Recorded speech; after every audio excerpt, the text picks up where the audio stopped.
Hello, hello, and welcome to my thought on this Thursday. Very, very hot in London.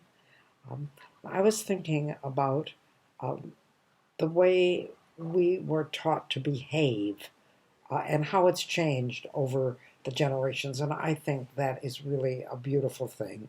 And we have preconceived notions of our behavior that we just stick to no matter what. And people in the 30s and 40s and 50s had this idea that you never pay for it until you never eat it until you pay for it. You never eat it until you pay for it. Nowadays, people are much looser. I see people at grocery stores picking up a grape and tasting it. I see people finishing their apple while they're waiting to pay for it. This was unheard of when we were young. That would have been stealing. And I remember when I was living in Perrysburg, Ohio, and I was shopping, and I had done a week's groceries. And I bought lots and lots of extra stuff. I got cleaning stuff, and I got mops and brooms and laundry supplies. Just a huge basket full of staples while I was getting my groceries. And standing behind me on a day as hot as today in London, which for those of you in America, it's 80 degrees here today. Those of you in Europe and Britain, I have no idea what it was Celsius. It's 20 something, I think, or maybe right below 20, whatever it is. It was hot and very summer. And a little boy was standing behind me while I was being checked out with an ice cream cone.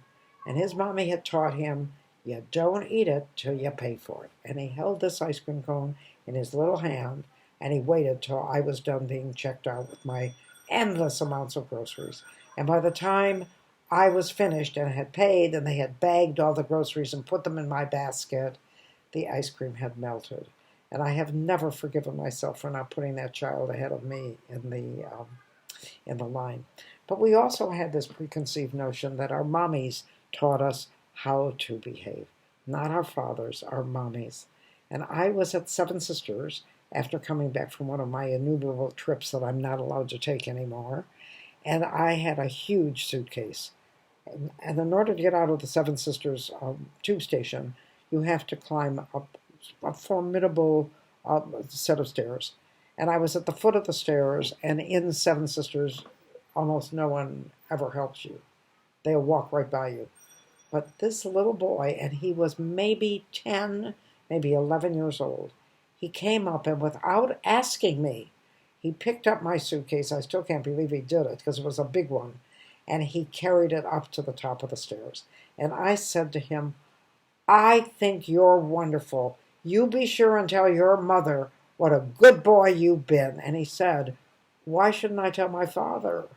I thought, you're being sexist, Ruth, and you're not realizing it.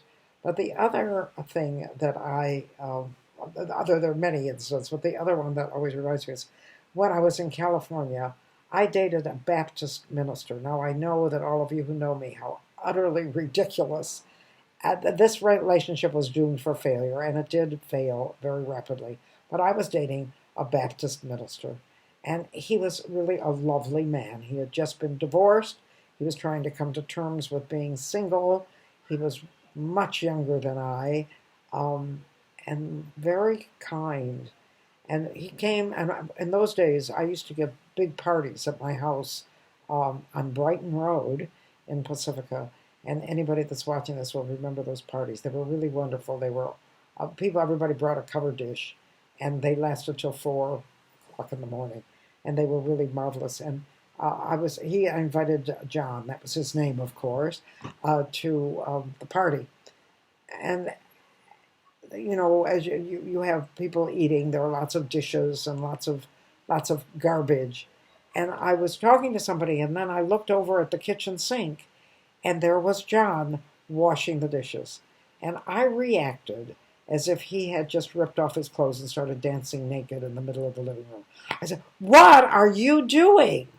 And he said, well, I'm washing dishes. And I said, I just could not fathom that a man would do that. My father was married to my mother for 60 odd years, and never once did he pick up a dish and move it from the table to the sink, much less wash it. I had never seen a man, and especially a man in a suit and tie, because he was a Baptist minister, he was very proper, doing dishes. And in conjunction with that, I remember walking the streets in San Francisco, not selling myself, walking the dogs, but walking the street, when I saw two young men pushing baby carriages. And I remember how utterly shocked I was. And if you, especially in my neighborhood, if you walked out downtown on a street sidewalk today, there's nothing more ordinary than seeing a young man pushing a baby carriage. And it's about time.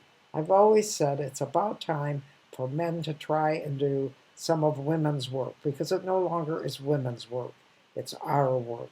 And there is a sweatshirt or a t-shirt that I absolutely love to quote, because it doesn't really work anymore, but it did work in the 50s and the 60s. And the t-shirt said, if women were really liberated, who would do the dishes? Well, we have the answer, John the Baptist. And thank you so much for joining me for my thought on a Thursday night.